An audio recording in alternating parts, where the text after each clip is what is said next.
Good afternoon.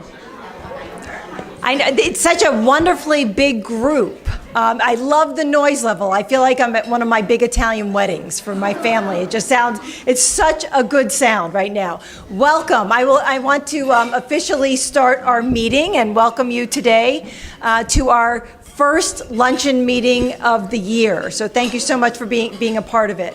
For those who don't know me, my name is Cindy Gwelly, and I am president this year of AOI. And we are delighted to have you not only during Black History Month for February to have this program, but to have you here in general. It feels like this year has already been about 12 years, at least since January. So I know the effort that it takes to get here today. So we appreciate you being here.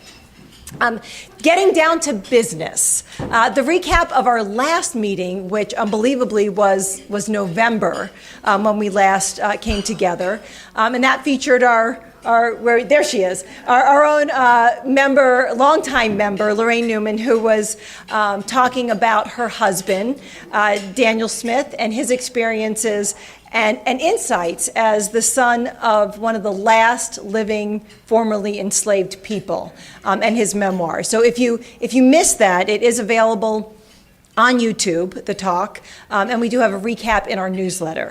So if anybody, unless there's an objection, I will take both the video and the newsletter and it being posted on our website and YouTube as our official record of that meeting. Any objections? No. Great. Okay. So, and again, if you didn't get a chance to see it, it's a great video. It's a great subject, and there are also books available. His memoirs are also available online as well. I'd also like to introduce, since we have our first official meeting with our new board, and for those of you who have not had a chance to meet them, and I highly recommend you do, to please introduce yourself, get to know them a little bit more. I would like to identify them so that you can at least visually see who we are and who we are starting the year with. So I'm president this year of AOI. John Edwards, who is vice president, who's here up at our table here.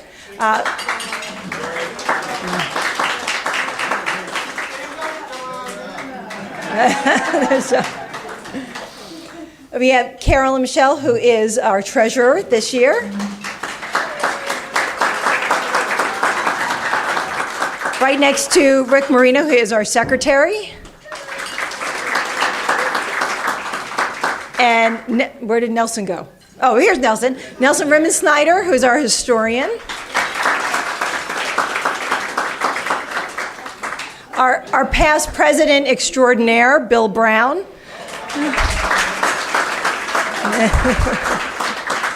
One of our newer board members is Pat Clark, over at our table. If you can see her behind the column in the corner, it's over here. And Juliet Smith, who's all the way back in the red sweater and all the way in the back, if you can see her back there. And we have representing the Military Road Preservation Trust. Did I get that right? Military. Did I miss the word school? Military school. Wait, go. Okay, I'm going to let them say it. Say it for me. Military Road School Preservation Trust. Military Road School Preservation Trust. All right, we got it. Now we all have it. Okay, is Teresa Saxton, who is right by the column, and Pat Tyson, who has kindly helped me with that. So, and Gary Scott, who is not here, Sherry Sewell and Kim Bender, who could not be here today, are also rounding out our board. So we'll get them and certainly get them to say hello next time they are here as well. But please do not hesitate to introduce yourselves. And if there's any concerns, questions, issues, thoughts that you have about AOI, please address it to any one of us. We will be happy to hear about it and also to address it. We have no new members because we are in our renewal process. So in a sense, you are all new members for this year, for 2025. So if you have not renewed yet, here is my plug to renew. You can renew in person at one of the lunches. You can, hopefully you got a letter to renew. You can mail that in. You can renew online. And you can do that by check, by Zelle, by credit card. You can pay in any other way that you would like to pay, pennies, nickels, quarters, we will take anything. So please, if you haven't done so yet, we would love to have you renew. We are keeping our renewal prices the same for this year. So I think, especially in terms of history organizations, I think we're pretty much a bargain at $25 in the renewal process. So if you're thinking about it, please do so today. Because we are celebrating our 160th year as an organization and, of course, as the oldest history organization in D.C. All right. So because of that, we would like to do some celebrating of us. And we're going to do that in many ways. And one of those is to talk a little bit about ourselves and our founders. So I look for on our website, on our social media, in our newsletter, we're going to give you some bios of some of our founders and some of our more illustrious members. I hate to use that term, I think we're all in that category, but our well-known, our better-known members. And I want to talk a little bit about our first president of AOI, just to give you a little overview, and then we're going to give you more on more of our media for it. But I want to introduce you, in case you do not know, Benjamin Ogle Taylor, who served as our first president. He was born to much wealth and political connections, both to Virginia and Maryland through his parents. John Taylor III and Anne Ogle Taylor, they were one of the wealthiest families in Virginia and builders of the Octagon House, most notably here. Because of that, of course, he was educated at Exeter and Harvard before he went on to study law with none other than one of the U.S. Attorney Generals. He owned a 205-acre estate in D.C. called Petworth. So basically, he owned Petworth, all of Petworth, and he built a house on Lafayette Square, which would become a political salon, as well as the site of not one, but two murderous scandals. It would be the headquarters of the National Women's Party, from which they launched their protests in front of the White House for women's suffrage, become the Cosmos Club, and for a short time, headquarters of NASA. He owned 7 plantations in Alabama that did use enslaved labor before the Civil War. He was rumored to be a Confederate spy during the Civil War. He leased his downtown properties and hotel to a gentleman named Henry Willard, and became party to a landmark Supreme Court contract law case when he sold that property to him. He refused multiple requests to run for mayor. He was instrumental in building the Washington Monument. He served as AOI president from 1865 until his death in 1868 in Rome, when he died in Rome. I think I mentioned once before at the brunch that he was also the author of an absolutely fabulous book on living in Lafayette Square. It is petty, it's catty, it's gossipy, and he didn't like too many people, apparently. But it is a fabulous eyewitness account of his time on Lafayette Square. So it's certainly something to look for if you're interested in learning more about Benjamin. But also we'll have more bios on him coming up. Especially because we are looking for ways to publish AOI's history for this 160th anniversary.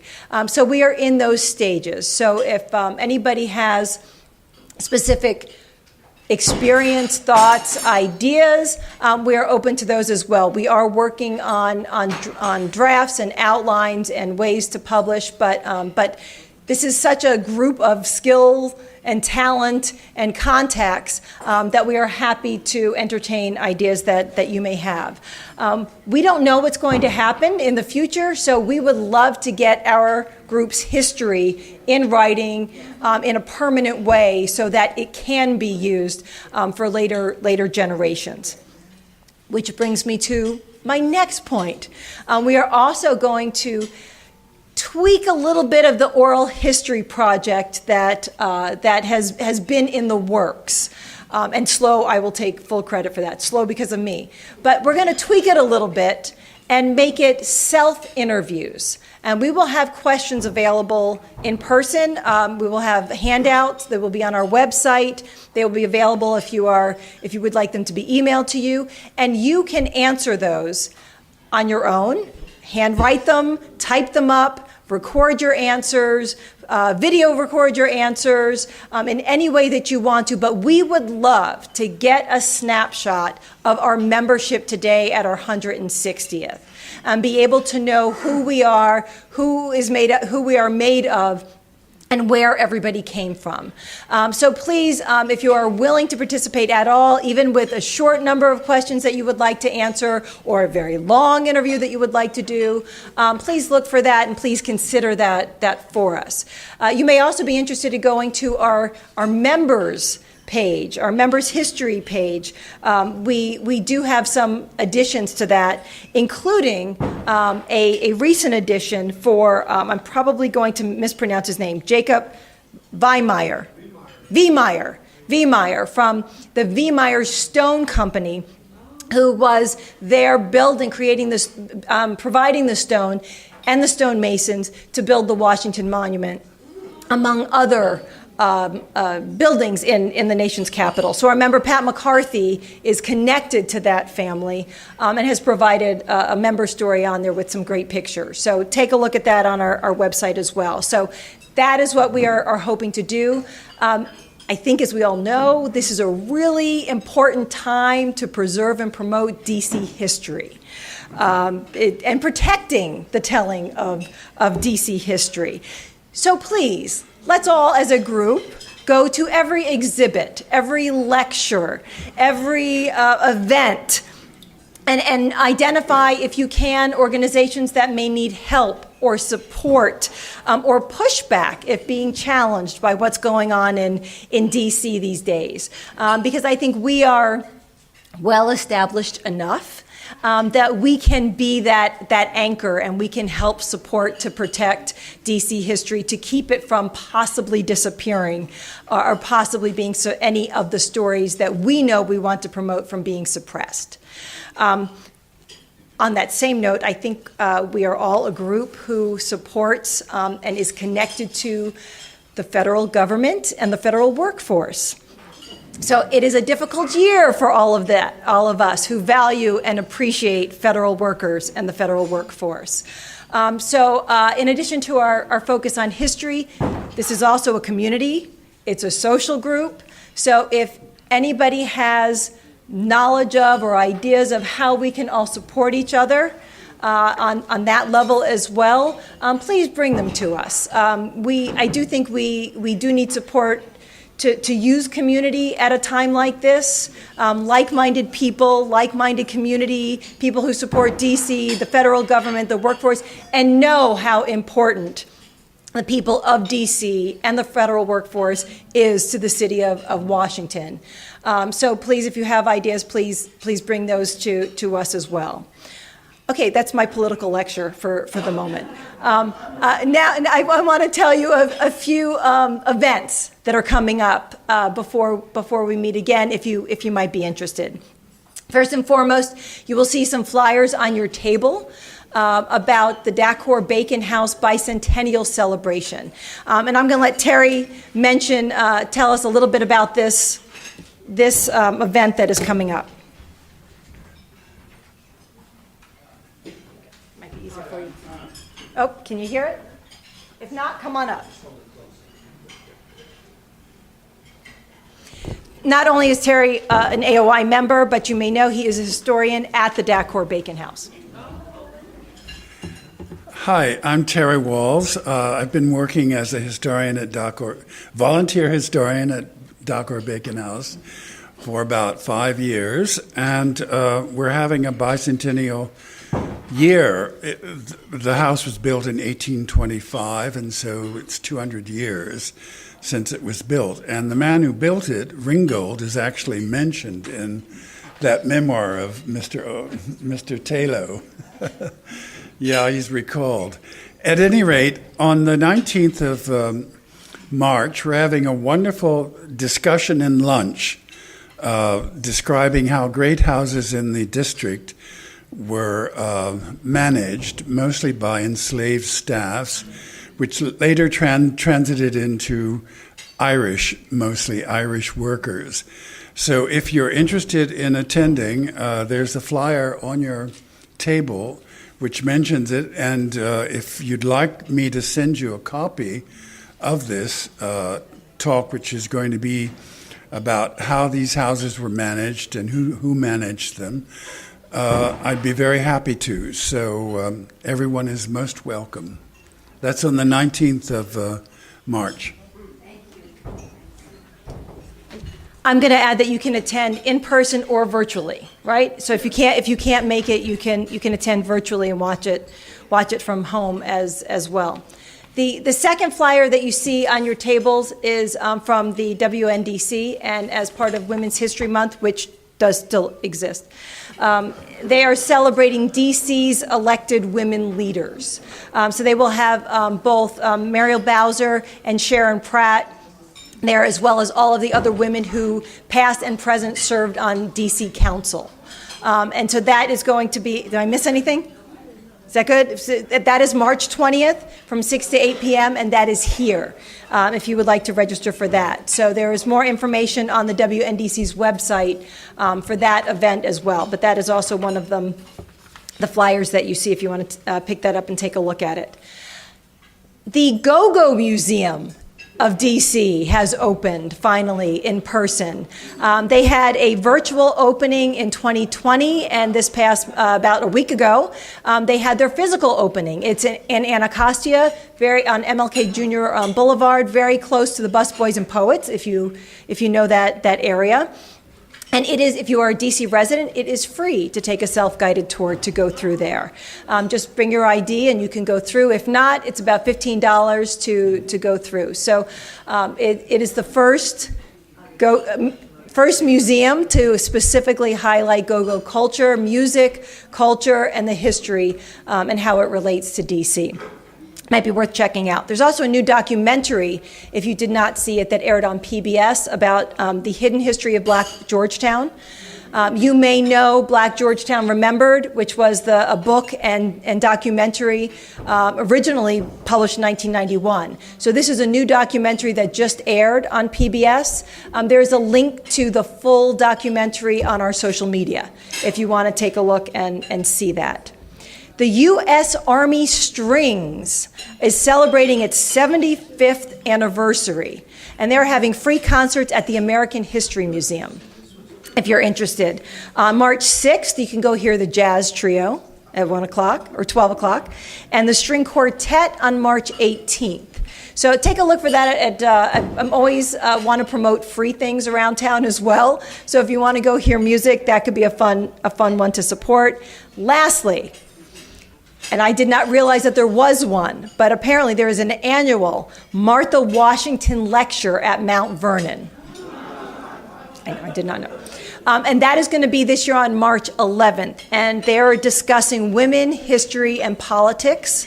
And there will be a few authors and journalists that are going to be talking, all women, including historian Catherine Algor, who has written, I think some of you may know some of her books about Washington.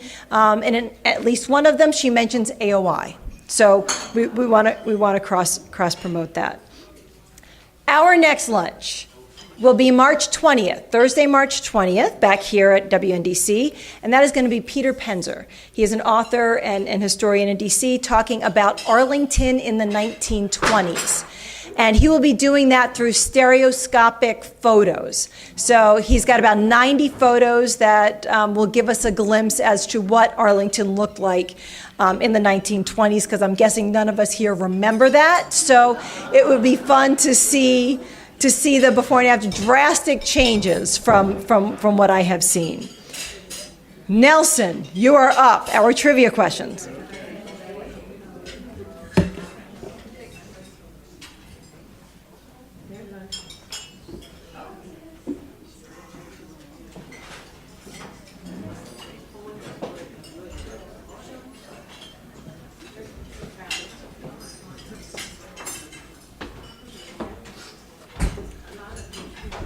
Okay, back on the mantelpiece, I have some information about the Frederick Douglass House in Anacostia, Cedar Hill.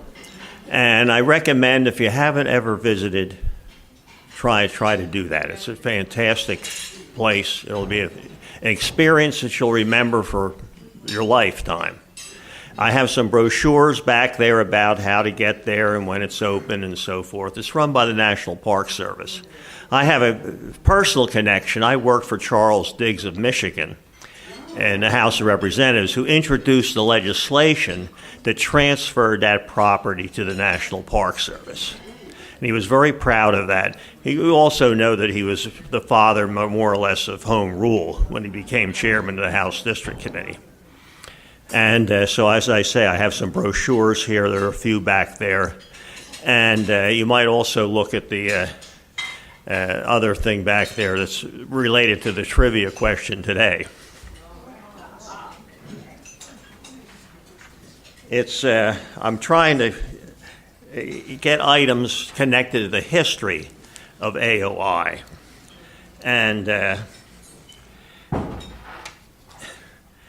here is an application for membership from June 2nd, 1926. I hereby respectfully make applications for membership in the Association of the Oldest Inhabitants of the District of Columbia. I am over 50 years of age and have resided in the District of Columbia 25 years. I was born in London, Ontario, Canada on January 31st, 1962. I've been a resident of the District of Columbia from 1884 to date. He lists his application as sculptor. His name is Ulrich Dunbar. Now he was one of his commissions was Governor Shepherd, and he was here very active in his life. He had a studio down on H Street, and many of his works are busts of members of the House and Senate that are in the Capitol building, including one of Frederick Douglass. And but my trivia question is, what was the dues at the time in 1926? It was more than $1. Over here. $2. You got it.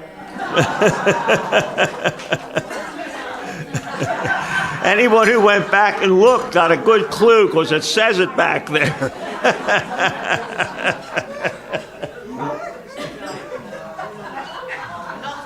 Like I said, please stop by. I do have brochures about the Frederick Douglass House. Thank you.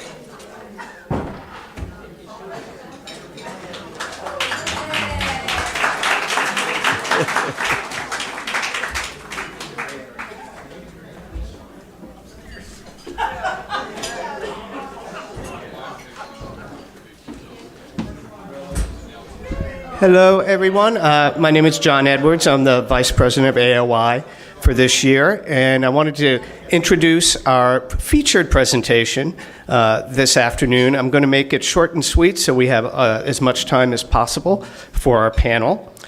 Some people in Washington metro area are unaware of the long history associated with the land that's now Arlington National Cemetery. So our presentation and panel discussion today is themed Finding Our Voice in a Complicated World with genealogist and family historian Steve Hammond, as well as 3 members of the Arlington House Descendants Family Circle. We have with us Custis Glover, Sunmi Matema, is that right? Zani. Thank you. And Inez Parks that are going to be joining us. And they're going to be telling us a little bit about the work of the Arlington House Descendants Family Circle and how descendants of both the enslaved and the free people of Arlington House Plantation have found one another and come together after more than 160 years. So with that, I'm going to turn this over to Steve and our panel, and they can get started.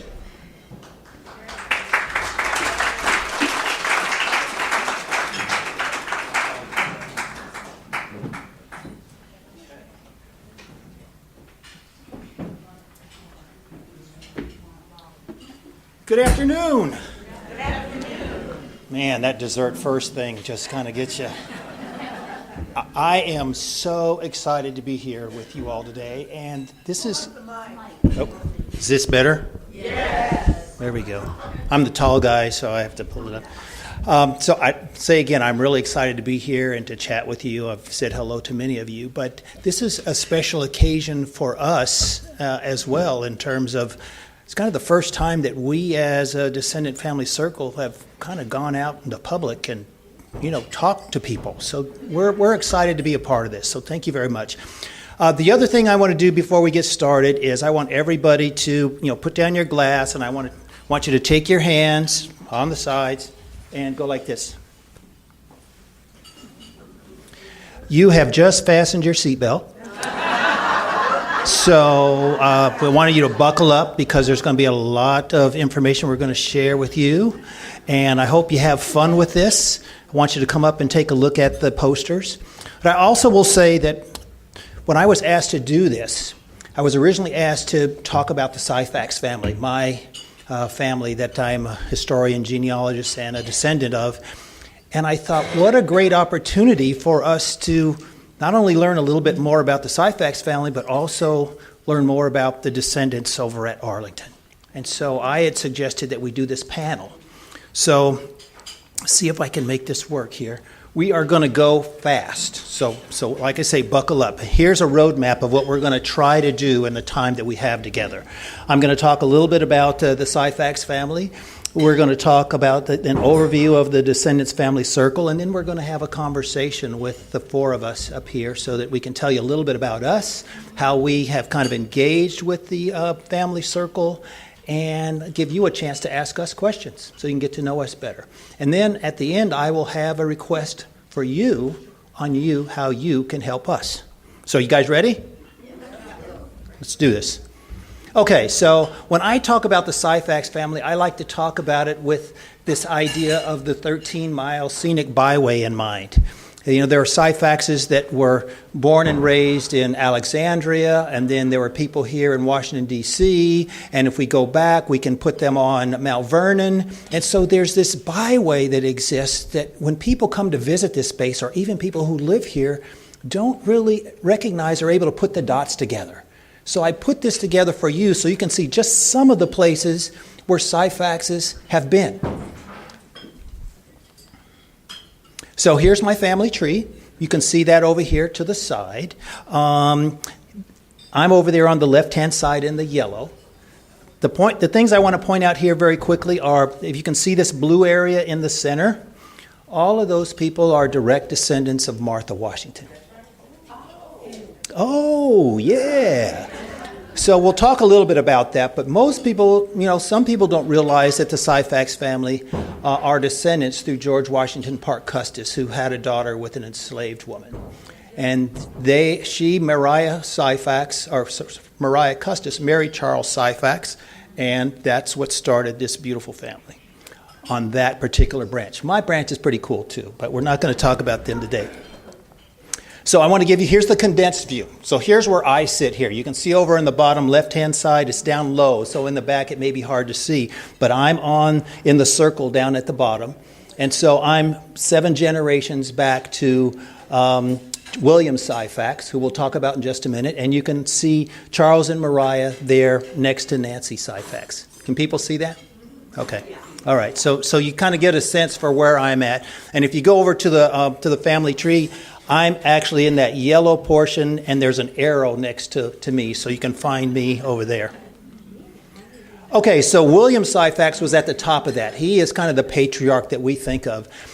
William Syphax, we believe, was born around 1873. He lived in Alexandria, and this is his emancipation deed. He actually bought his own freedom in 1817. He was a shoemaker. His owner allowed him to open a shoe shop. How many people have been over to Alexandria? How many people know of the Stabler Ledbetter Apothecary? How many people know of the Carlisle House? Okay. William Syphax haunted all of those places. He was involved in all those places. The thing that I want you to see here is that William Syphax, does this have a pointer? Okay. So William Syphax is here. So this is a manumission deed for him.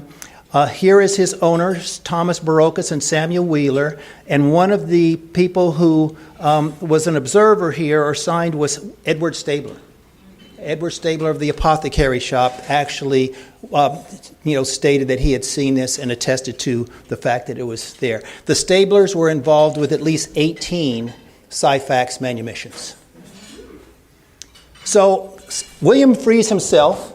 Later on, he begins to raise money to try to free his children. So what I'm showing you here, there are two manumission deeds in which he has freed his children. This is just one of them. And he freed himself first, and then he freed his wife. We believe Lydia was at Mount Vernon.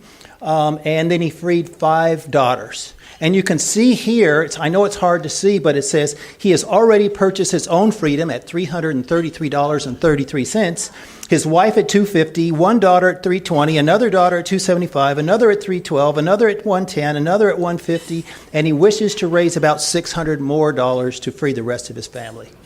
Pretty impressive in terms of finding a document that would go as far as to say what he had done.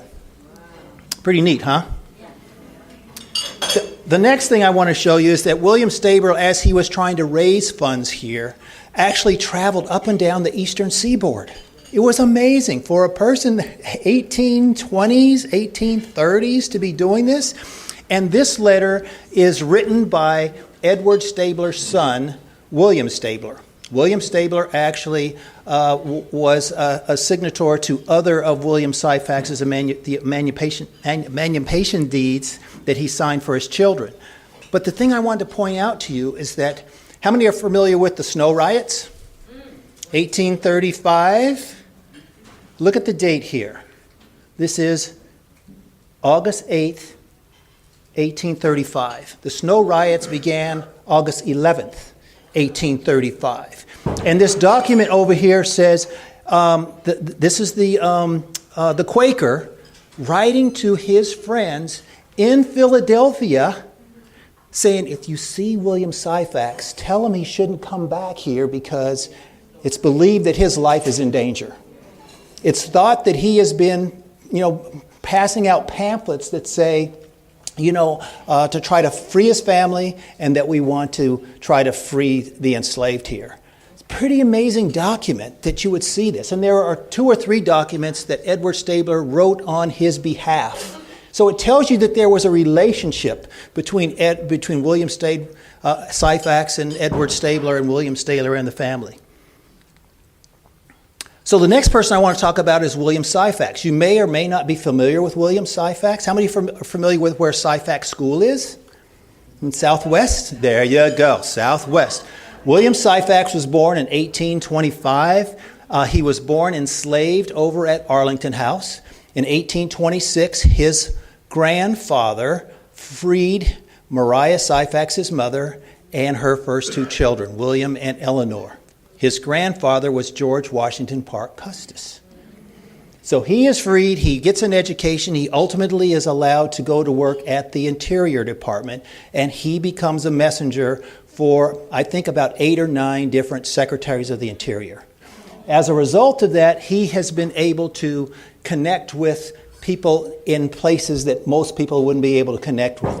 And one of those things is that he actually helped to establish or did a petition to have 17 acres of property that was taken from his mother as a result of the beginning of the Civil War. I'll come back to this in just a minute, but I want to just point out, he was in 1868, he was appointed the first board chair of colored schools. He helped to establish Dunbar. He built Charles Sumner School. There were several things here. Did you all know this? Some people did. Some people did. Syphax School was named after him for the work that he did to establish better school system for the African Americans in this city. Pretty cool, huh?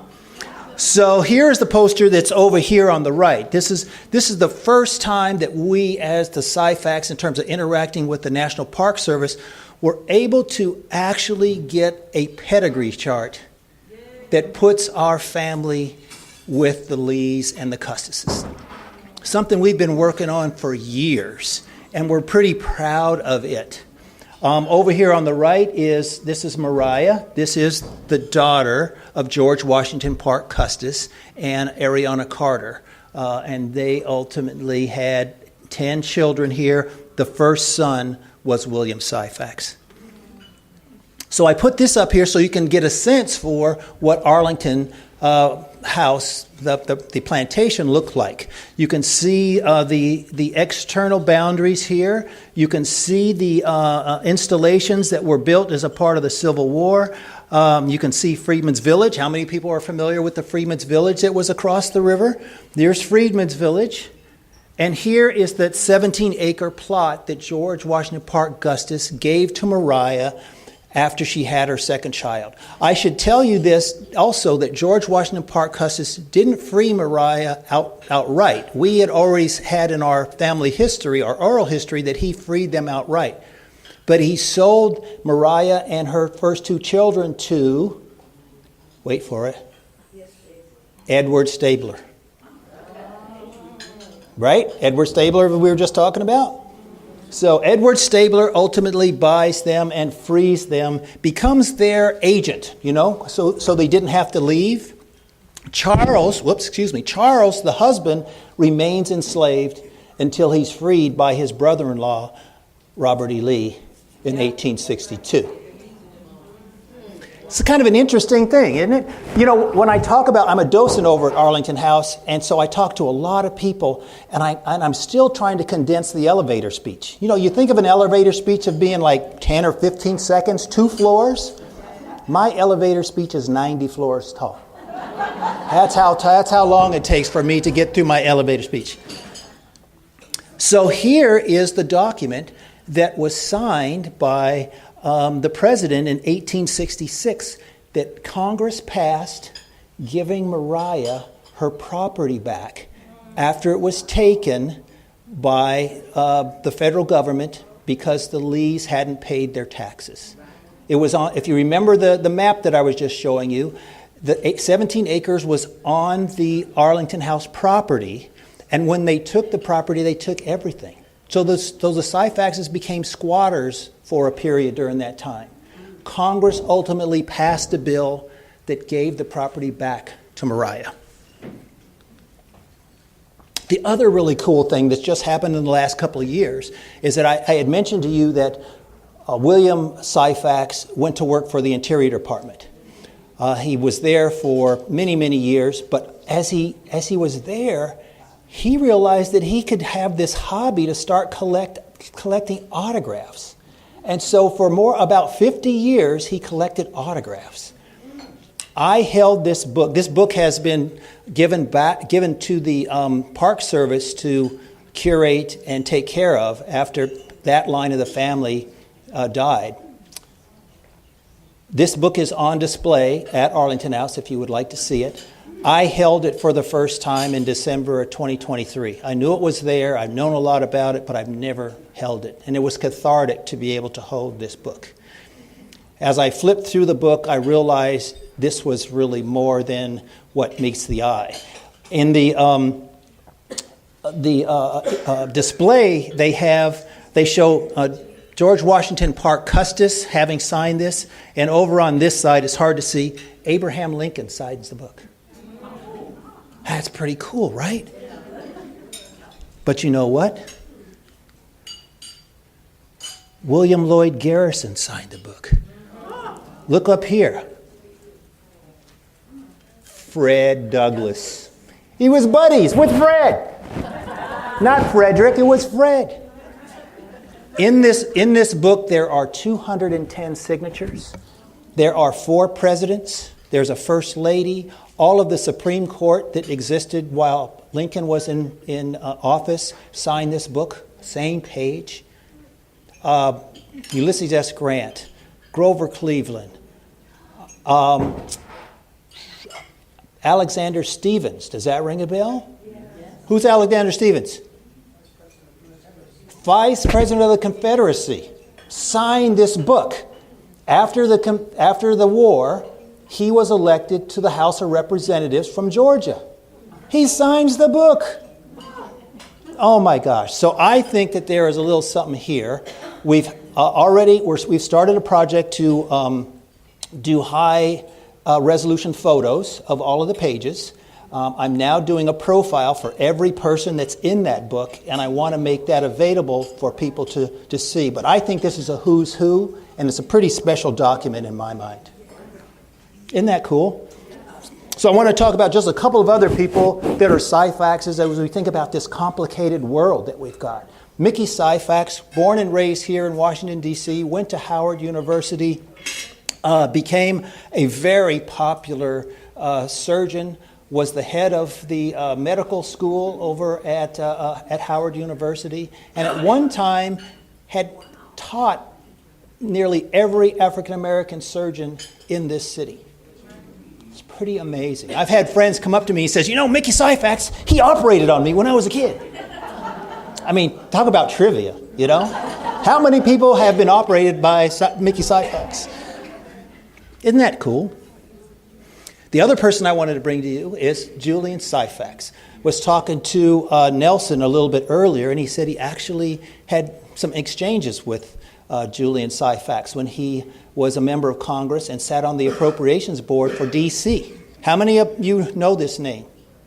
Not many. I see a couple. You're saying Syphax, but it's Julian Dixon. Yeah, Julian Dixon. That's right. Thank you. Julian Dixon. He's a descendant of our side. Thank you very much for catching that. So Julian Dixon was basically drafted legislation to help end apartheid, trying to cut the amount of money that people were extending to support South Africa.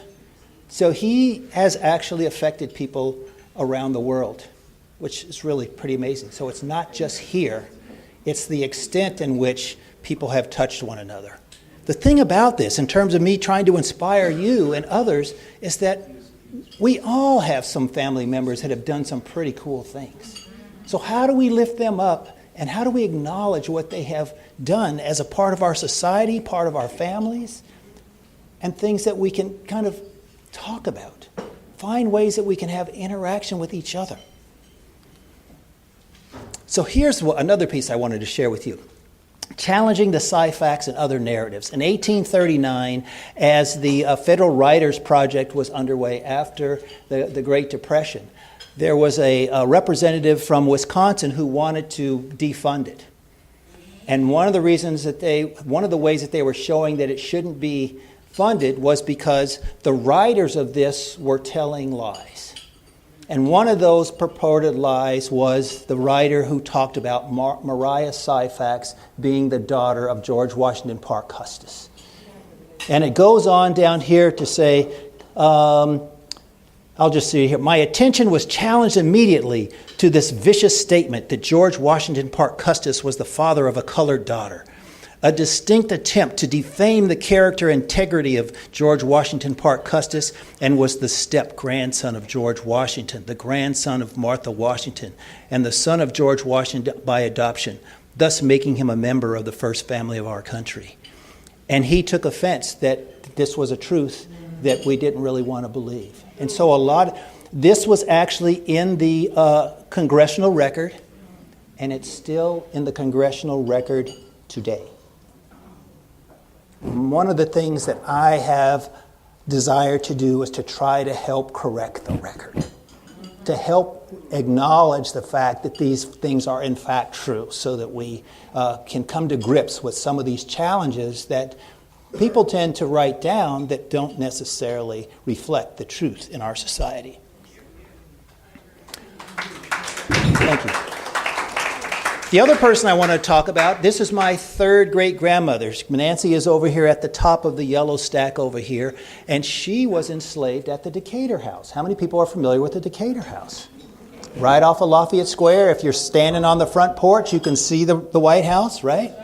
She was enslaved in the quarters behind that house. Lived on the second floor, but she came and went in the main house. She was ultimately freed in the Compensated Emancipation Act. How many people are familiar with the Compensated Emancipation Act of 1862? I see some hands up there. Well, we're going to talk about that for just a minute. So in 1862, Compensation Emancipation Act is enacted here in D.C., freeing all of those that were enslaved here in the city. People could basically petition the federal government for repayment for their losses of people who were enslaved. Nancy was owned by, I'm trying to think of his name here. I just blew me. Yeah, thank you very much. I know this, but I'm going so fast. John Gatsby owned Nancy. When he passes away, passes her on to his wife, Providence Gatsby. And when she passes away, she's passed on to the daughter, Augusta McBlair, who was married to McBlair.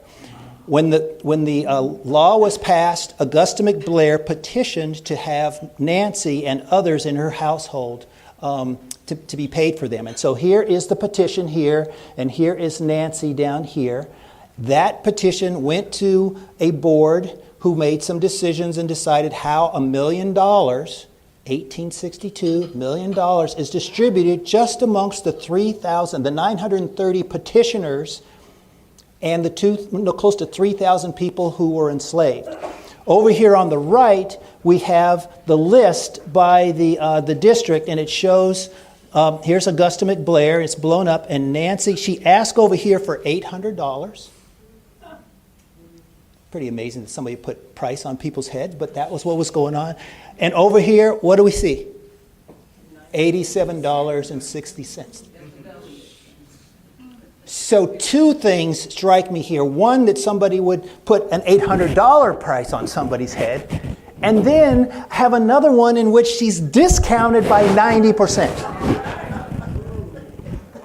What's wrong with that picture?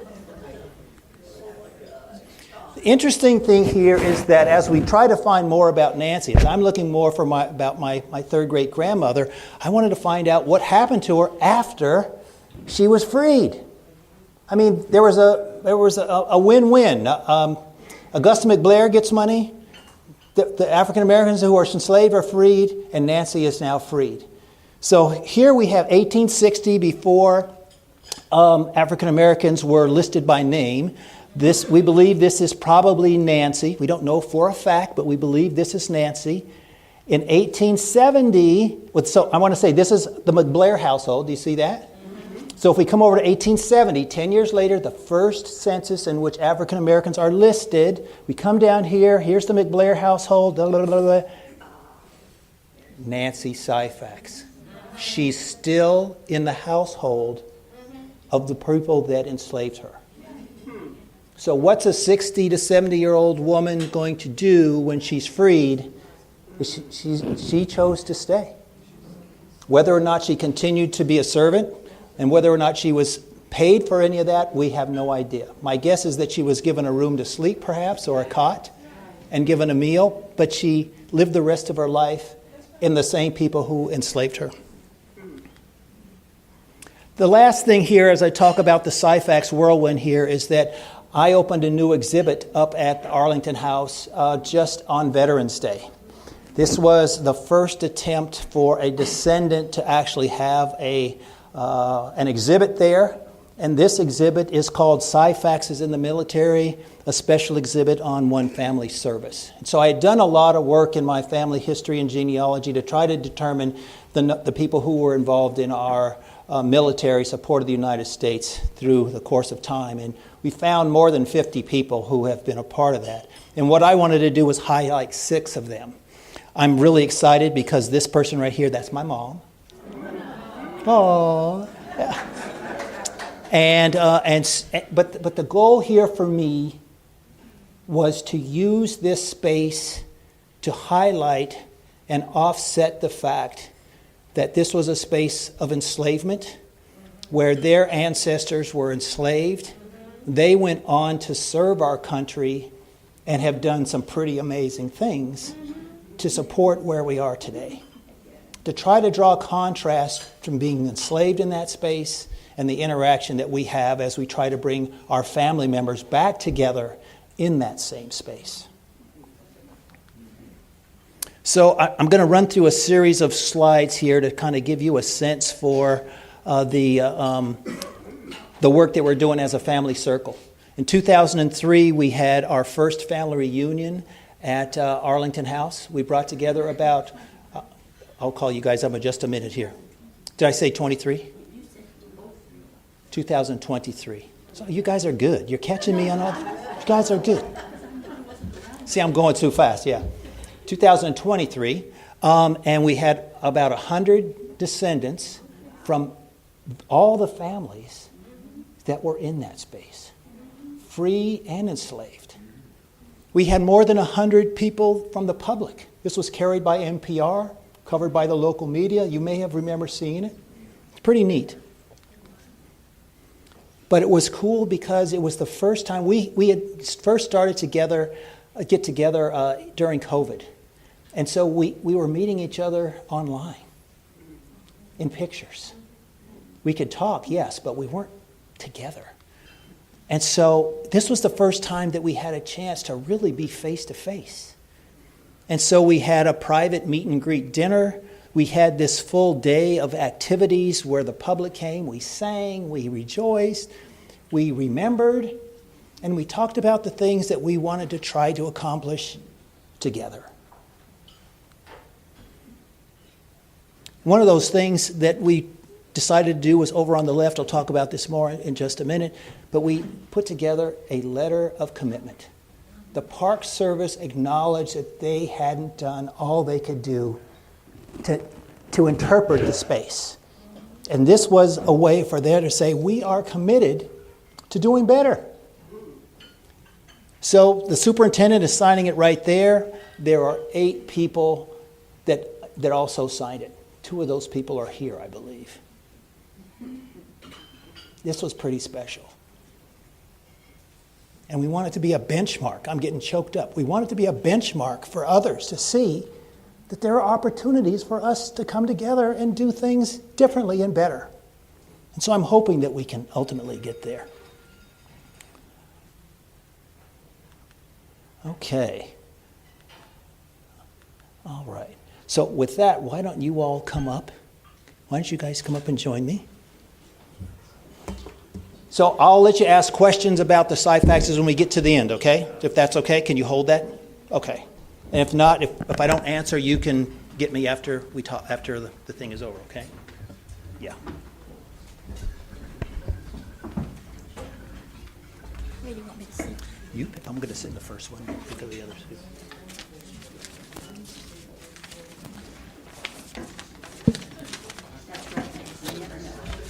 So I've tossed up a couple more slides here that I just want you all to see. We're not going to spend much time on them, but I wanted to give you a sense for the history of the site at a glance, and also of the legislative history.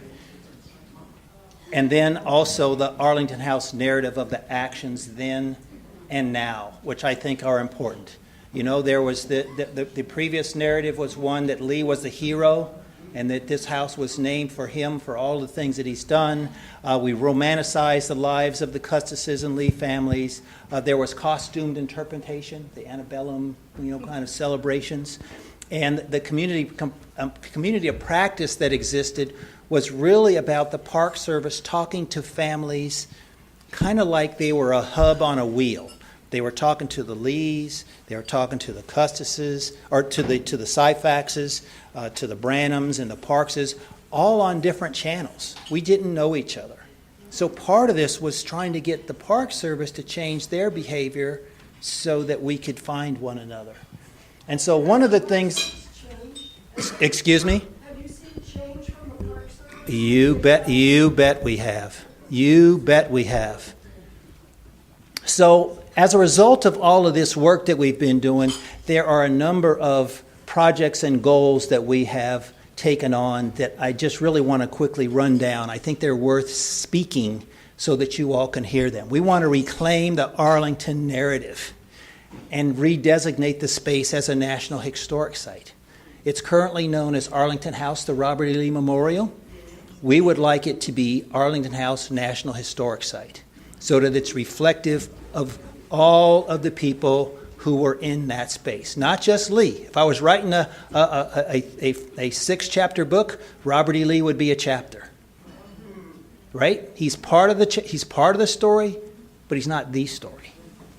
Participate in the memorialization of the Enslaved in Arlington County project. Arlington County is currently putting down stumbling stones for every enslaved person that they can identify in Arlington County. Arlington House has the largest number of people in one place. And so they asked us if we would participate, and we said, oh yeah, we're going to participate. Revise Arlington House Junior Ranger Program brochure. That is awesome. People associated with the Family Circle have worked with the Park Service to help put together a revised Junior Ranger program, which is really pretty cool. Design and make an Arlington House quilt. That's currently something that's underway. We are designing that. We're looking to blend a family tree. You know, we're looking at the family tree, and I was just telling Custis and Inez, wouldn't it be great if we had a family tree that showed how all of these people were together? Because many of them married, into other families, which would be really cool.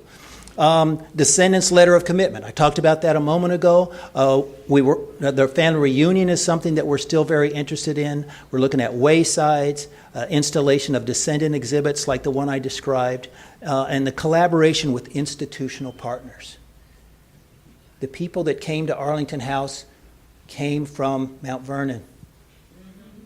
How do we put together a quilt that illustrates where these people came from and went to? So that it includes Tudor House, so it includes Woodlawn, so that it includes Arlington House, so that we can help people who are visitors and historians like yourself to begin to weave together the story so that it's not just chopped up pieces that you see. We talk about institutional partners, publications and productions, and also, what is that last one down there? It's lean over to your right. So we want to be a resource for other descendant groups. As a result of getting a little bit of attention here, people are starting to reach out and say, so how did you do that again? What's the secret sauce? So maybe you'll learn today a little bit about what our secret sauce is. So I'll come back to this in just a second. We'll leave it here. And so we have the Descendants up here. So, you've heard about me. But I want to basically introduce the people that we have here on our group here. I'll start with Zunny here immediately to my right. Zunny Miller Matima is a cultural activist, a social artist, writer, and lecturer. She is a retired certified Maryland World History instructor. She is president of the AfriAsia, the Intercultural Exchange, and a performing arts member of the Painted Gourd, Red and Black Voices. She is active of Washington County, Maryland community, where she serves on several boards, committees, including the Washington County Diversity and Inclusion Committee, which she initiated 6 years ago. Zunny attended DC Teachers College and Howard University. She is a graduate of the University of District of Columbia. She received a bachelor's and master's degree of science degrees in holistic studies. She's certified clinical hypnotist. I was going to say hypothesist. That doesn't work, does it? With extensive training in transactional analysis therapist. She is a past Grand Rounds presenter at Howard University Hospital, where she presented the lecture demonstration Hypnosis, the Bridge That Heals. Zunny believes that history taught truthfully and humanely is ultimately an agent of healing. Inez Parks, who's to her right, is a 71-year-old native Arlingtonian. Growing up, she attended Arlington County Public Schools from kindergarten through high school, graduating from Wakefield High School in 1972. Later, her education included she graduated from the Washington School of Secretaries in Washington, D.C., where she received a certificate of accounting. As a member of the former church New Beginnings Family Worship Center from 2015 to 2023, she served on the finance board in Springfield, Virginia. She furthered her education in Northern Virginia Community College, receiving a CNA certificate. Using her nursing skills, she was employed with Sunrise Nursing Home in Arlington as a CNA, assisting nursing staff with resident medications, taking vitals, and other nursing duties. Inez is currently retired, and she and her husband are members of the Mount Zion Baptist Church of Arlington, and she serves on the usher board, which she really enjoys. And over on the far right is Custis Glover. Custis is an artist and an art teacher, hands-on art immersion events for beginners and seasoned artists in a variety of medium. She is experienced in early education, the NYC art auction business, archaeology, and paleontology.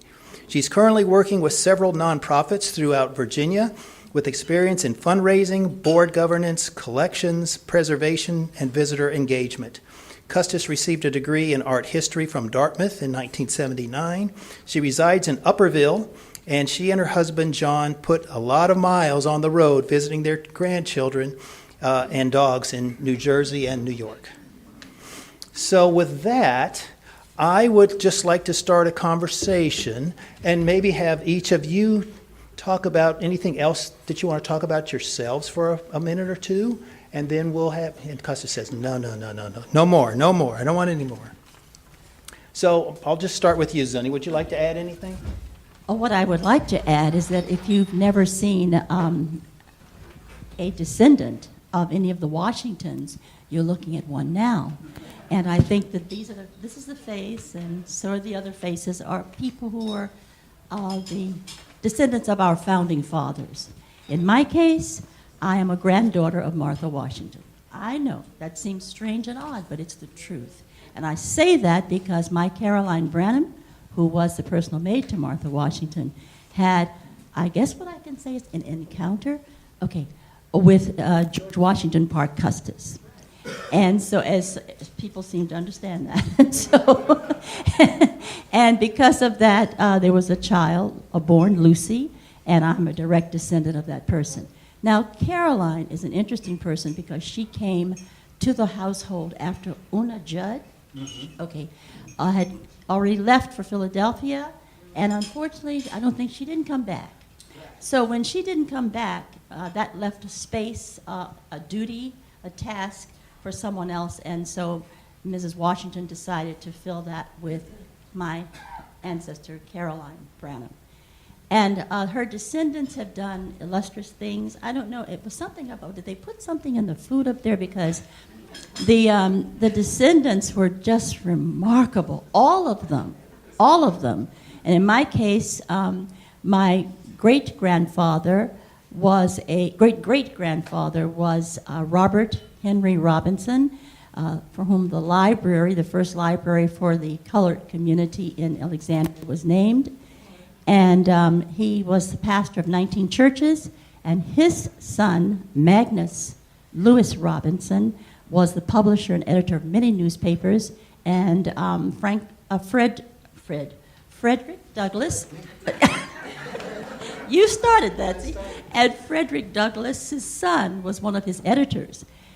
He published a newspaper called the National Leader, and according to everyone, it was the leading, dare I say, Republican newspaper of its day. So, there you go. Thank you so much, sir. Okay. So that's just to let you know, and it just goes on and on and on. I don't want to, because I know we have two other people to speak, but I want to thank you for listening to my part about Caroline. Inez, do you want to talk a little bit about your history and James? My name is Park, and I'm the great-granddaughter of James Park.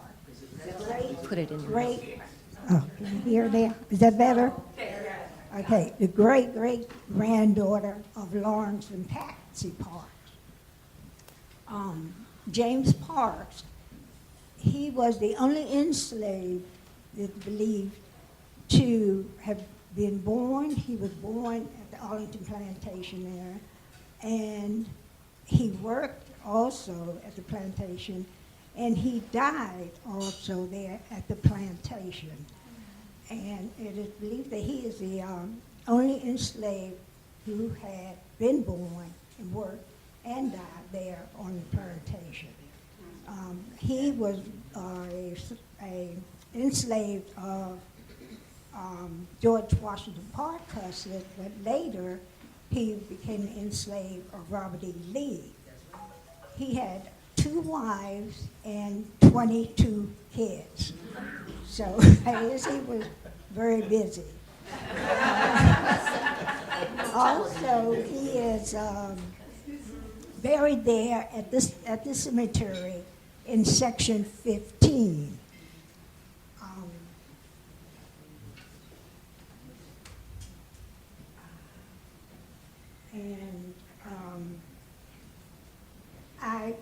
I had not known this all my life. When I was in elementary school, which was in Arlington, every year you go further and further each grade every year. Every year, studying history and the war and all, we took a field trip to the Arlington House, which was known the Robert E. Lee Mansion. In all those years in elementary school when I went, I had no idea that my great-grandfather was buried there. We never, the family, we never talked about grandfathers and all. I never knew any of my grandfathers, great-grandfathers. But through one of my cousins, she had written a paper about James Parks. Her mother had told her that it was a good idea that she could get information and share. And that was when we really realized and that, our descendant was there, our great-grandfather was buried there and had history. And I was under the understanding there was an article by a reporter by Enoch Chase. By Enoch Chase, and he went to interview James Parks. Well, after his interview, he was just so overwhelmed and overcome by his interview. He thought originally he was just going to go and do another interview. But when he finished interviewing James Parks, he said that was one of the best interviews he ever had.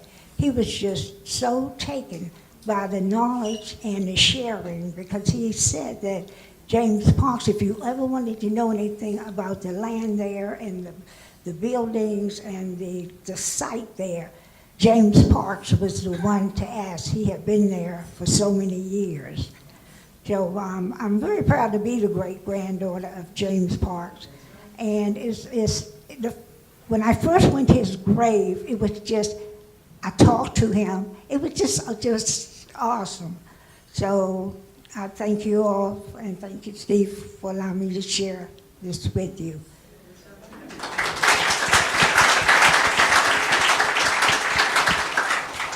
So, Custis, why don't you tell us a little bit about your connection, and then maybe you could also feather that into how you learned about the family circle and kind of bring it back to how we've come together.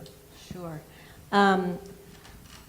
You probably know sort of where my family line goes. And I don't know whether to do it from top down or from, I'll go from the bottom up.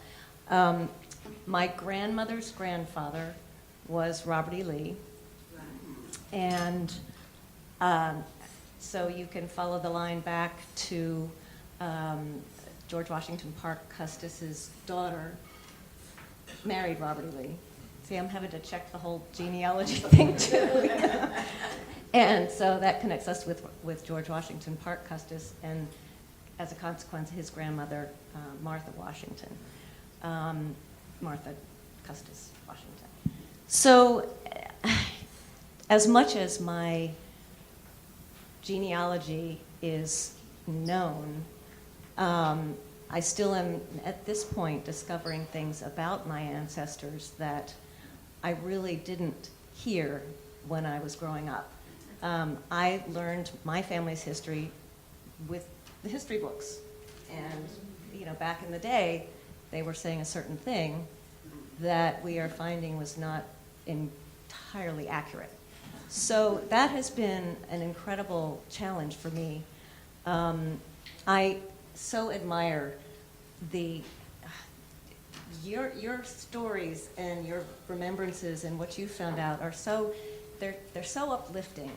I'm so impressed by what your ancestors have done, and I think their legacy is there.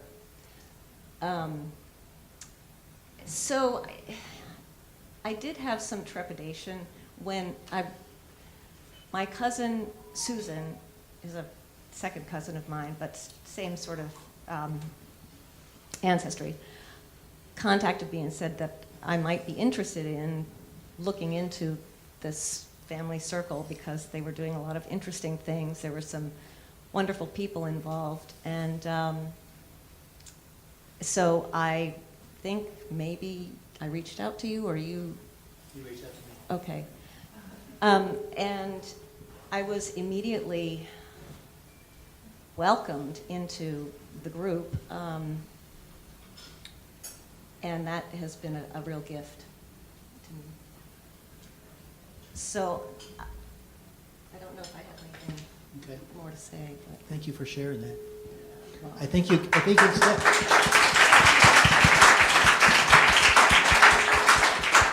So I think it may be kind of obvious that we are at wide spectrums in terms of what we know about our history, our individual histories. Some people come at it from the history books in terms of what they have just grown up with, what the public knows. Others of us have learned about it through interviews or through research. Sonny and I have done a tremendous amount of research on our families. And so we're all in this space of how we're trying to figure this out together.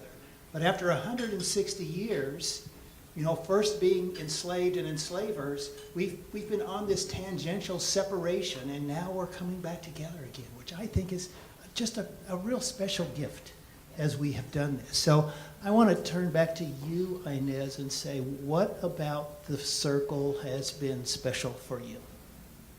Oh, wow, this circle has really been special for me. The people that are in the circle, it's like a really true family. The diverse backgrounds of each person in the circle. It's a learning experience. And there are some things that are, still hurtful, harmful and all, but we're all in this together, and we know through the work and all that this is also a healing process. At the end, there's going to be a lot of healing and all. And the camaraderie in the circle, and everyone respects everyone's opinion, they respect it and all, because we all come from different backgrounds and all. So it's really been a blessing to me. And I'm just hoping that more of my immediate family members will become a part of the circle. So before you answer, Zuni, one of the things that we are trying to do here is we're trying to figure out how to enlarge the circle. We love being together in this small community. We have really, I think, found each other, and we're becoming close, and we don't want to lose that. And anytime you get bigger and do more things, it changes the chemistry. And so we're trying to figure out, what does that look like? Because we want it to propagate, but we want to also maintain the sweet spot if we can, right? Zuni, what about you in terms of the circle and what it's meant to you and how you've shared some of your thoughts? Well, I think it's been a revelation because I have met people from the Lee family and the Custis family, knowing that I had some part in it, or at least my ancestors did. And it was quite a different experience when the circle began, because now I have a more intimate feeling with the people from those families. I've met people who have just come to me and said, listen, I'm your cousin.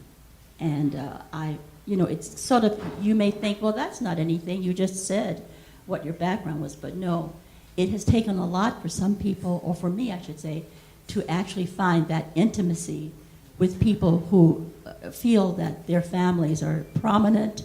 They were the daughters and sons of the founding fathers, and they didn't really want to have a relationship with me or anyone that looked like me. But this has changed everything, because you can't fight facts, but on the other hand, there's something, the generosity of spirit, that I'm finding through this wonderful circle that you've initiated. And I really thank all of you. It's been a pleasure, and it's been an eye-opening experience. I think that's powerful. So I want to step back for just a minute and tell you a little bit about how we formed. Would you like to know about how we got together in the first place? So the house closed for refurbishment in 2018.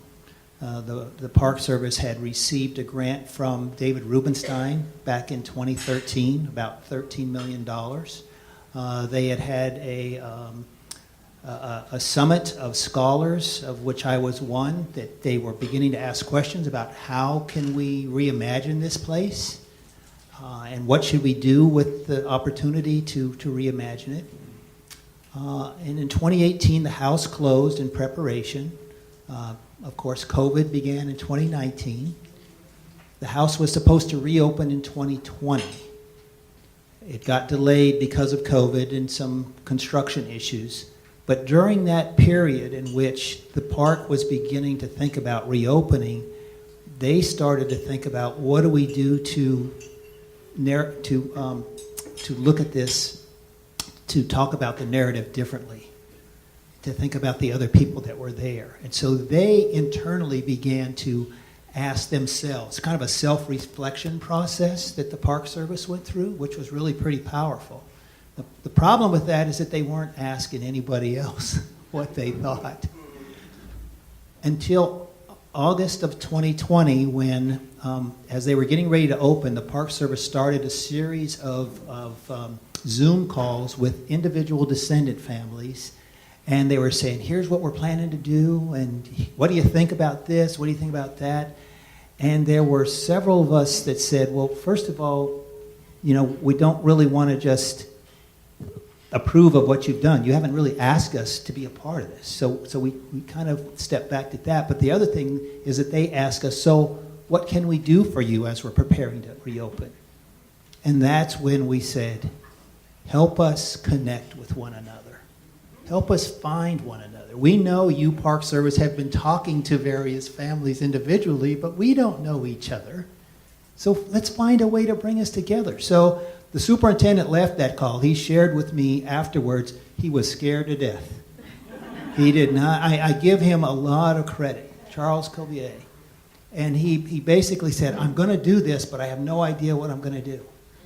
But he ultimately found a wonderful facilitator. Her name is Susan Glisson, who began to work with the Park Service first, and then she began to meet with the individual families. There was a call put out to say, we're going to try to bring all these people together. If you're interested, we would love to have you.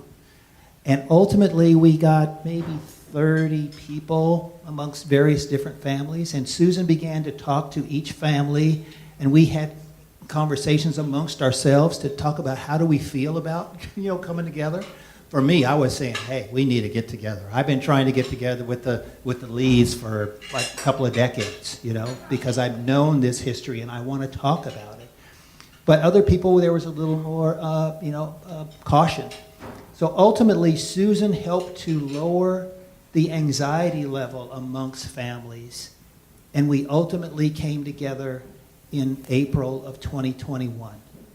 And we met routinely for a couple of years before we actually got together for the first time, for our reunion. Custis didn't have the benefit of being with us probably until 2022, right? So she kind of came into this later, but the cool thing about it is that she was hearing this through family members. So that's a positive thing in terms of how things propagate and kind of what's going on. So I want to come back to you all and ask you, before we go to audience questions, Custis, what projects to you are some of the things that stand out, the things that you're kind of, I say, excited about or inquisitive about that we're trying to work on together? Well, I am very proud to have been working on the Junior Ranger book, which is really, come to Arlington, get one, go through, bring family. It's making family tours probably a lot more efficient. I don't know, that's not the right word, but I think it's a really good thing. So that was great. Worked with the National Park Service on that, and that was the first time that I had collaborated with them. So that was a really good experience. I also, I'm very supportive of the stumbling stones. I think that's a great way of making things visible, as you're walking through the space. I am supportive of changing the name, the designation. It's taken me a while to come around to that, but honestly, it's just so much more inclusive to have the name be Arlington House, and that's what it was in the beginning. I mean, that's, it wasn't the Robert E. Lee Memorial until the 60s? 72. 72. 72 so is when it was honestly, changed. Really. And I know I'm forgetting a lot, but yeah. Yeah. Inez, what kind of projects? I mean, you and I were in that video together. Maybe you could tell them a little bit about that video that was put in the smokehouse, and then if there's anything else, that you can think of along the activities or projects we're doing that stand out to you that you'd like to share. The video Yeah. with NBC. Yeah, well, there was that. There was that one, and then in the smokehouse that we did before the opening. That people can still see today. There's the video in the smokehouse. With the TV. Yeah. Oh, yes, okay. I know which one it is. So I'm catching them off guard here, Dave. If you haven't noticed, we're shooting from the hip here. Yes, I was involved in a video in relation with my grandfather, my great-grandfather, and who I was in relation to him. And I spoke about my great-grandfather, James Parks, and how that I really didn't, really know him or anything like that, and hadn't heard of him in my early years, and I didn't tell later and all. But I was so glad to know that I, being a descendant and all, and very proud of him, and didn't want people to think that he was just an enslaved, because he was a grave digger, and also other work that he did. But wanted to get people to know that he was also a family man, that he had character, and he was a family man, and he took active part in the building of the Arlington House and all. And I wanted to get people to look at him and see all the enslaved in a different way, as being family people, being also respectful people, so that they could gain, the respect in what they did, and to see them as people who they actually were, not the things that they like that they did, not to define them by their occupation, but to define them as a person who they actually were. Also, the project that I like is, it hasn't finished yet, hasn't come together yet, the quilt. There's a quilt being made with pictures, the family circle pictures, the Descendants, and pictures. Also, there will be a border of handprint. We had a reunion, and everyone put their hands in paint, and then on the outside of the quilt will be borders of our handprints. Also, pictures of the Descendants, the families of the Descendants as well. And so I'm anxious to see that. I've been trying to picture that in my head. It's an exciting time to see that coming Yeah. together. We're all kind of waiting to see it come together. I got to say, Inez, she's actually been involved in a couple of videos here that she didn't really talk a whole lot about. But if you come to visit, if you're familiar with the space, there's the mansion house, the plantation house, and then behind it there are two sets of enslaved quarters. And on the south, in the south enslaved quarters, they've converted, as a result of the restoration, they've converted the enslaved quarters into exhibit space. Originally, before it was reopened, it was storage space. And on the north enslaved quarters, they actually had a concession stand that was, there to sell water and postcards, and it didn't really talk about what the spaces were used for. That has changed. But I would encourage you to come up and visit. And in the south enslaved quarters, in the middle room, there's a video in which Inez is prominently featured. And yeah, well, I'm in it too. But it's our attempt to try to help people see that there's more history to this space than what meets the eye. More history than what just the name says. And Inez was prominent in that. She was also prominent in a video or in a story that was done by CBS This Morning when the house was reopening. And that was really cool. If you Google Arlington House, CBS This Morning, you'll see that video. I think it's really pretty neat because it was the first time that we had a chance to walk with a couple of Lee descendants and talk about why this was important. David Rubenstein is also in that and talked about the house. So, folks have been trying to get a little more active there. Zuni, do you want to talk about, is there any of the projects that, kind of stand out to you? Well, I think for me, most of the projects would involve the Mansion House, which is, of course, at Mount Vernon. But what it does is it lends itself to the work that's being done at Arlington House, which is what I always called it. I don't know why, but I've always thought it was the Arlington House, But anyway, she said, me too. Okay. So, it's all been very helpful. There's so many stories. We can't even begin to tell you in the time that we have here, all that we have researched or all that we know about our families and how they came together.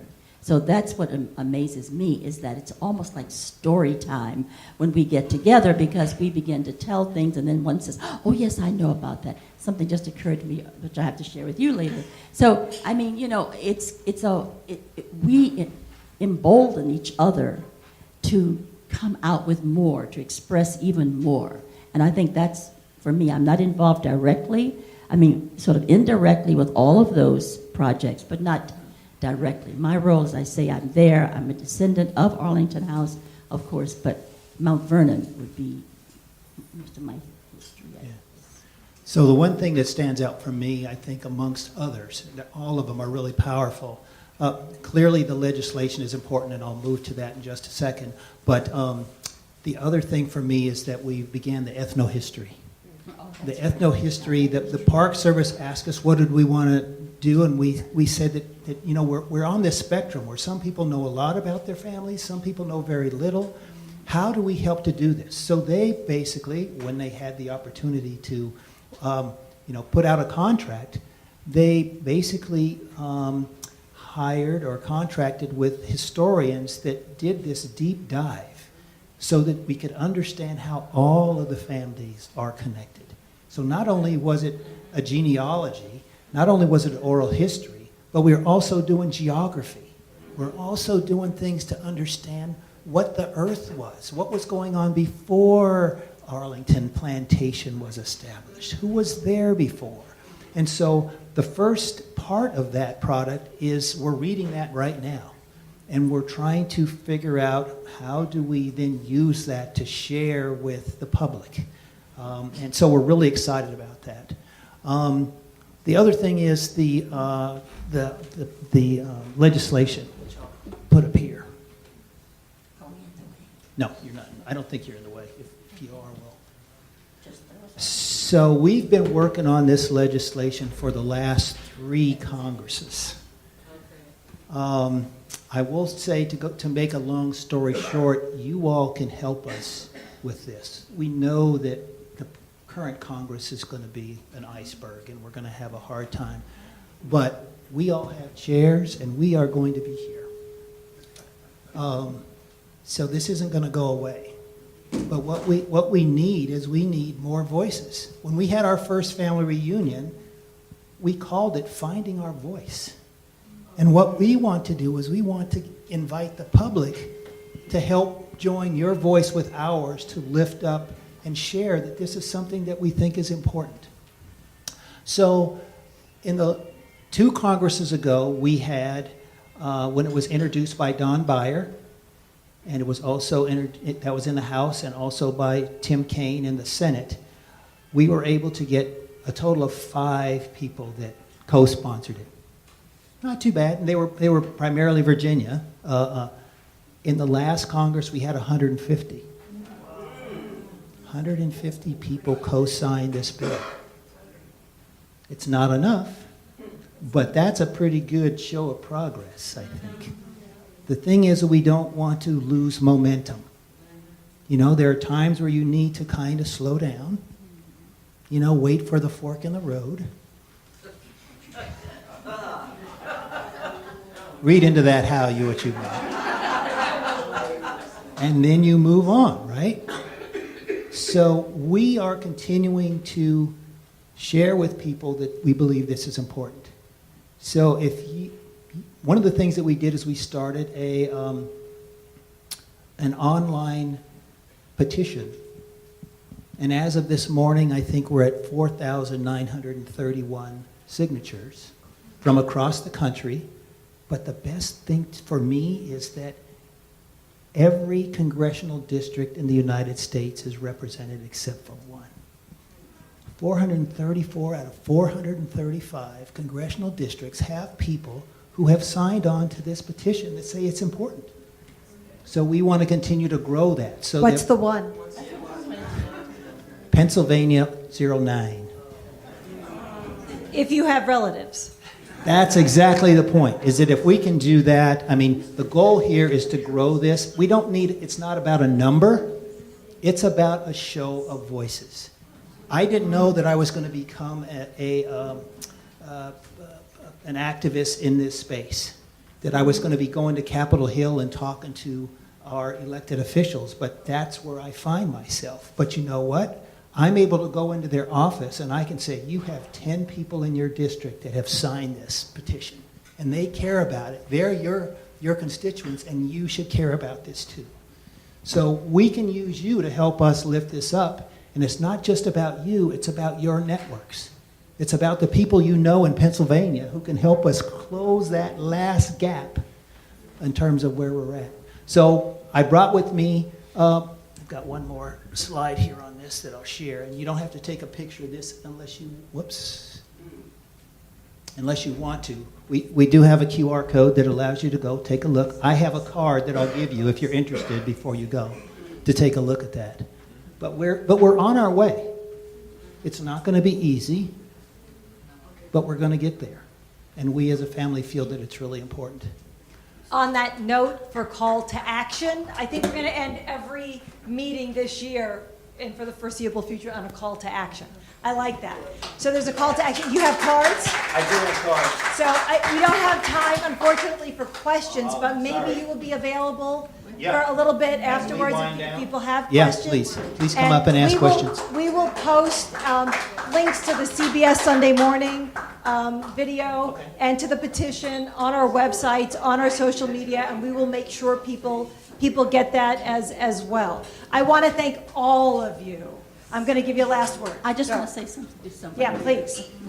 I just want to say before we go, I want to give a round of applause to a woman who has done a lot in our community to bring the history of African American people to the forefront through reenactment. I was proud to serve with Freed, and Pat Tyson is here, and I really think that she deserves a round of applause.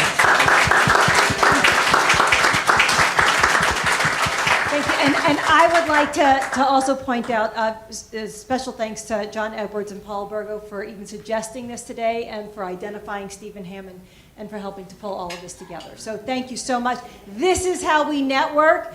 This is how we build community, is identify we all know each other or somebody who knows each other in some way. So please, let's continue to do that with DC History as well as all of us in general for the foreseeable future.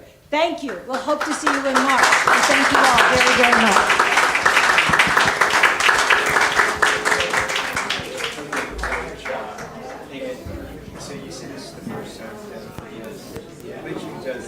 Oh, I've spoken many times, but yeah, I mean, in terms of bringing it all together, it's very necessary to say,